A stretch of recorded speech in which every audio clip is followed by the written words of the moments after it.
being a teenage millionaire is the dream. For Barry Minkow, it was more than a dream, it was reality. Before he knew it, his carpet cleaning company had sent shockwaves through the stock market and had filled his wallet to the brim.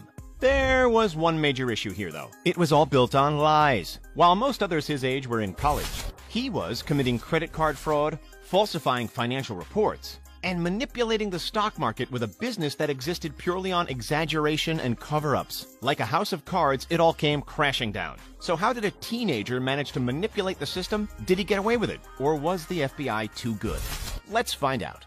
See this guy? That's Barry Minkow today. This guy, however, is Barry Minkow 20 years ago, when he wasn't even old enough to graduate high school. As it turns out, he was old enough to build an intricate business empire worth hundreds of millions of dollars, of which the foundation was built on illegalities, cover-ups, and scams. Barry was the teenage mastermind behind Z-Best. Before it went bust, he'd transcended up the ranks for almost a decade, eventually holding over $100 million worth of stock in his own company. On the outside, Minkow was building a multi-million-dollar corporation composed of two elements: cleaning and insurance restoration. On the inside, he was forging more than 10,000 phony documents, stealing and manipulating, without so much as a strange look coming his way. So who exactly is this rule-bending whiz kid? And of all the possible industries that he could have found himself in, how did he end up in carpet cleaning? It's not exactly up there with firemen and astronauts as the ideal boyhood career.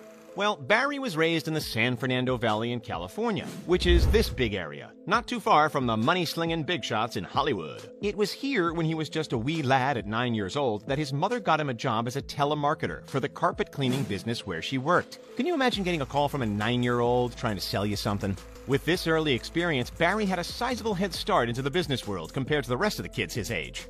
He continued to work and learn as he transitioned into his teenage years. All the while, he was studying full-time at school. Then at 15, Barry got his first taste of ownership. While a sophomore at Cleveland High School, he planted the seed of Z-Best, his very own carpet cleaning business. In the business's early days, there was nothing shady going on. The business was legitimate. He would book clients, drive to their house, do the job, and get paid for it. Squeaky clean, no pun intended. Although, without a driver's license, his friends needed to escort him around town to various jobs. His cleaning services even won praise for their high quality. Without much cash to splash at the time, there was no room for things like office budgets. The company was based in Barry's parents' garage, with barely enough room for the 3 employees and 4 phones that it was housing. However, Barry soon started to approach hurdles. California law did not allow minors to sign binding contracts. And since Barry was under 18, 2 of the business bank accounts that he'd opened were forcibly closed. The expenses began piling up. Barry was struggling to pay his suppliers. Meanwhile, customer complaints started to rise. At this point, money was desperately lacking, and Barry had no qualms going to questionable lengths to gain some. Check kiting, staging break-ins, and even stealing and selling his own grandmother's jewelry became part of the norm. Then came the expansion. Until this point, it was just cleaning, but now it was insurance restoration as well, the side hustle which eventually accounted for 86% of all the company income. This was the critical moment, the point that saw Barry's business cross the line. Before we tell you how, we need to introduce this man, Tom Paget. Tom was an insurance claims adjuster with the know-how and the contacts in the insurance sector. Together, Tom and Barry forged a number of documents that claimed that Barry's company, Z-Best, was involved in several restoration projects for Paget's company. They foolproofed this fraud with yet another layer of fraud by forming a fake company called Interstate Appraisal Services.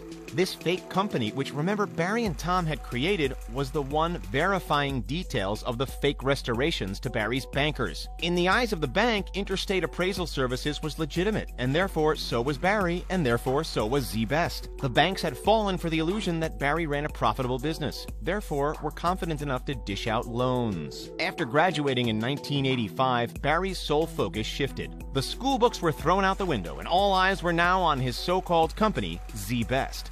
The company continued to grow, supported by its fraudulent foundations. Then, in January of 1986, when Barry was just 19 years of age, Z-Best went public on the stock market. But how was this even possible given all of the underlying shadiness? Before a stock goes public on NASDAQ, like Barry's company did, they are audited.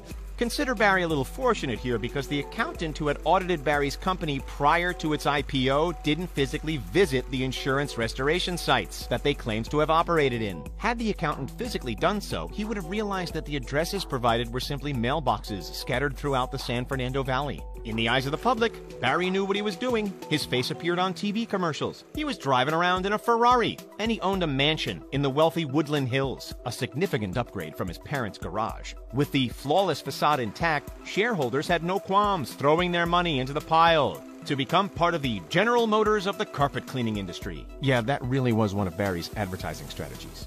The company eventually reached a market cap of more than $200 million.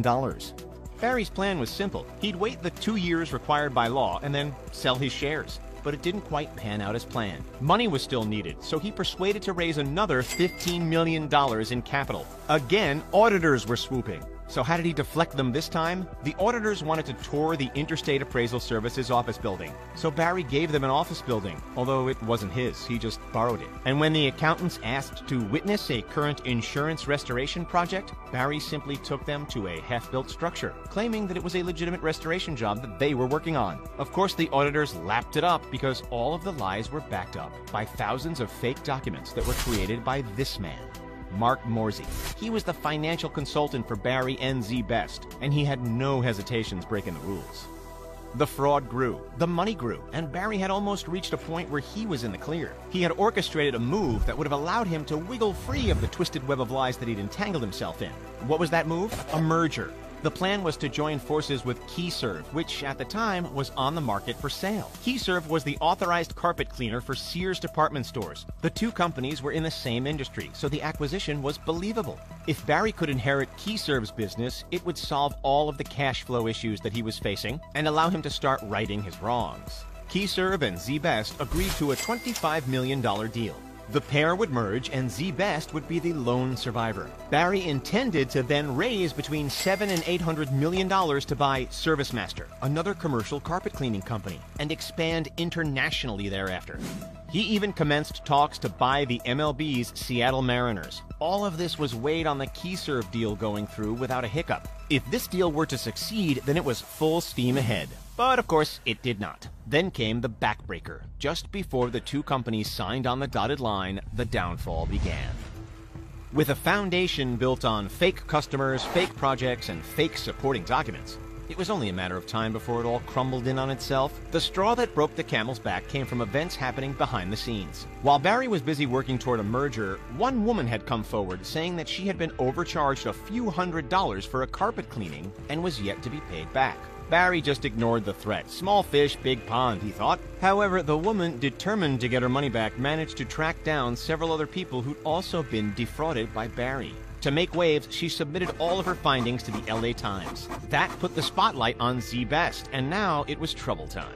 The story was published days before the merger was supposed to happen, sending the stock price plummeting 28% in the blink of an eye. This proved the catalyst in the chain reaction that caused more agencies, including the SEC and the FBI, to dig, and for more fraud to be uncovered. When the controversy was at its highest point, Barry Minkow abruptly resigned for health reasons. Less than several months after the initial public offering, the company was bankrupt, and its assets were auctioned off for a measly $64 grand. Once all the cards had fallen, the punishment was laid down. In January of 1988, when Barry was yet to turn 22, he and 10 other staff were convicted of 54 counts of racketeering, securities fraud, money laundering, embezzlement, mail fraud, tax evasion, and bank fraud, as a result of close to 90% of the company's revenue being fraudulent. That's a hefty rap sheet. After trying to lie his way out of some of the charges, on December 14th of that year, he was found guilty of everything. The sentence? 25 years in prison. But he only ended up serving 7.5 of those 25, most of them at the Federal Corrections Institution in Inglewood, Colorado.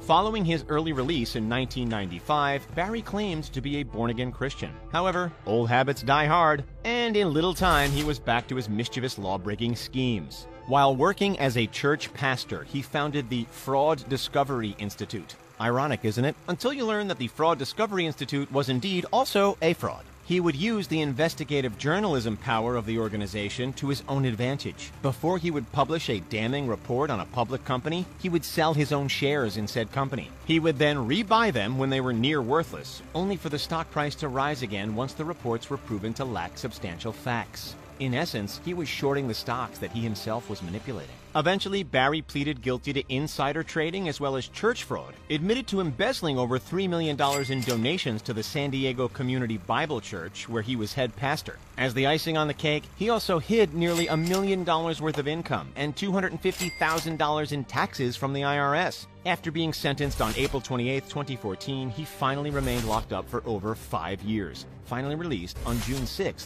2019. So guys,